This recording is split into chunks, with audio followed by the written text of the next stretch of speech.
सास ये चाहती है कि घर में उसकी बेटी का हुक्म चले, बहू का हुक्म न चले।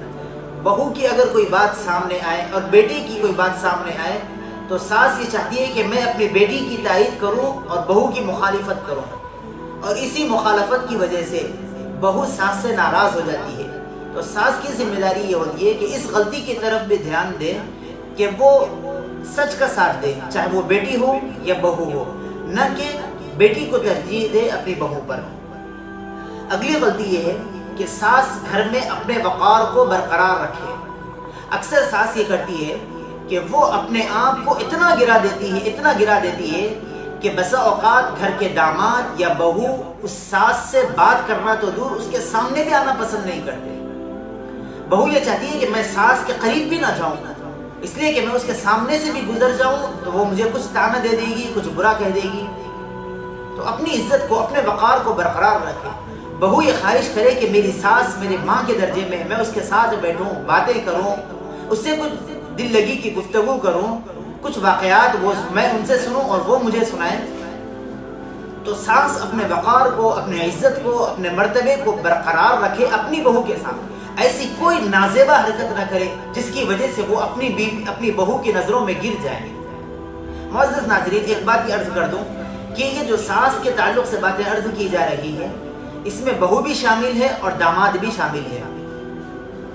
ऐसा नहीं कि सिर्फ बहू के बारे में कही जा रही है, बल्कि दामाद की भी सास होती है।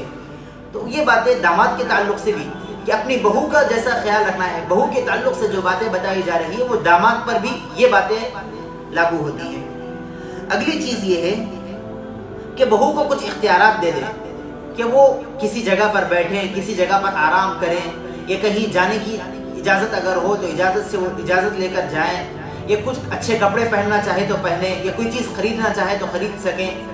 लेकिन सास ये चाहती है कि मेरी बहू वही कपड़े पहने, वही लिबास अपने जिस्म पर ज़ेब-ओ-तन करे जो मैं चाहूँगी। ये सास की अक्सर गलती हुआ करती है। कभी बहू की चप्पल टूट जाती है तो सास ये कहती है कि मैं जाऊँगी और मैं आपके साइज़ का चप्पल ले आऊँगी, आपको इजाज़त नहीं कि आप जाएँ और चप्पल खरीदाएँ। हाँ, मोहब्बत में अगर बहू कह दे कि अम्मी जान आप ले आए तो ये अलग बात है, लेकिन सास जुल्म न करे कि आपको किसी चीज़ का इख्तियार नहीं, बल्कि आप एक खादिमा हैं, आपको किसी चीज़ का इख्तियार नहीं, ऐसा हरगिज़ ना करे। ये सास की गलती हुआ करती है। अगली गलती ये है कि सास को चाहिए कि वो बहू पर नीयत अच्छी रखे।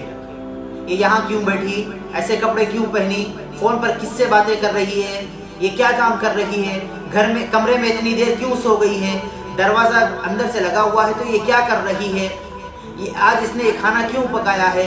इस तरीके की बहुत सारी बातें हैं जो हम सब जानते हैं। तो सास को चाहिए कि अपनी बहू पर नीयत और गुमान अच्छा रखे।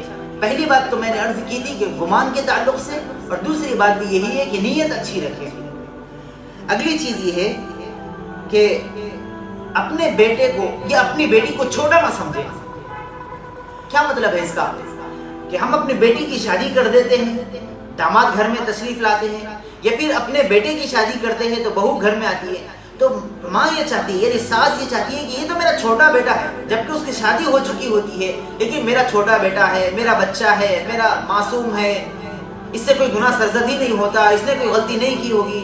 और इसी तरीके से बेटी की भी शादी होती है, घर में दामाद आ जाते हैं, लेकिन फिर भी माँ ये चाहती है कि ये मेरी बेटी छोटी बेटी है, बहुत कम उम्र में हमने शादी की थी, छोटी बेटी है, नासमझ है, कम अक्ल रखती है, उतनी होशियार नहीं है।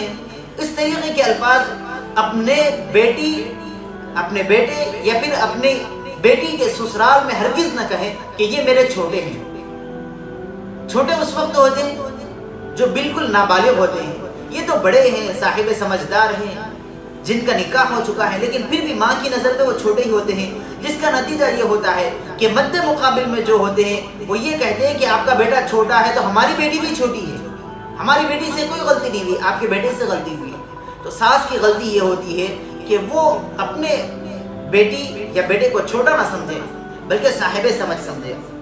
अगली बात यह है कि अक्सर सास ये होती है कि वो ऐसे अल्फाज ज़बान से इस्तेमाल करती है जो दिलों को चीरता हुआ एक तरफ से दूसरी तरफ पार हो जाते हैं, और दो माने वाली बात करती है। सास इतनी होशियार हुआ करती है कि वो दो माने बात करती है। बहू को ताना भी इस अंदाज में देती है کہ اس کے دل کو تکلیف بھی پہنچتی ہے اور پھر ہنسی خوشی سامنے رہا کرتی ہے۔ اور اگر بیٹے کے سامنے بیوی شکایت کر دے کہ آپ کی امی نے ایسا کیا ہے، تو ماں اتنی چالاک ہوتی ہے، یعنی ساس کا جملہ اتنا ہوشیار ہوا کرتا ہے، وہ فوراً یہ کہہ دیتی ہے ارے میں نے تو مذاق کیا تھا، حالانکہ وہ بات بھی کہتی ہے لیکن بات کو دوسرے معنی میں لے جاتے ہوئے کہتی ہے کہ میں نے تو مذاق میں یہ بات کہی تھی۔ تو ساس دو معنی والے بات نہ کرے، دو ٹوک بات کہیں، اگر غلطی ہو تو فوراً اصلاح کر دے، لیکن ایسے بات ہرگز نہ کرے کہ بیٹے سے ایک بات کہہ رہی ہے اور بہو سے ایک بات کہہ رہی ہے، ایسا ہرگز نہ کرے۔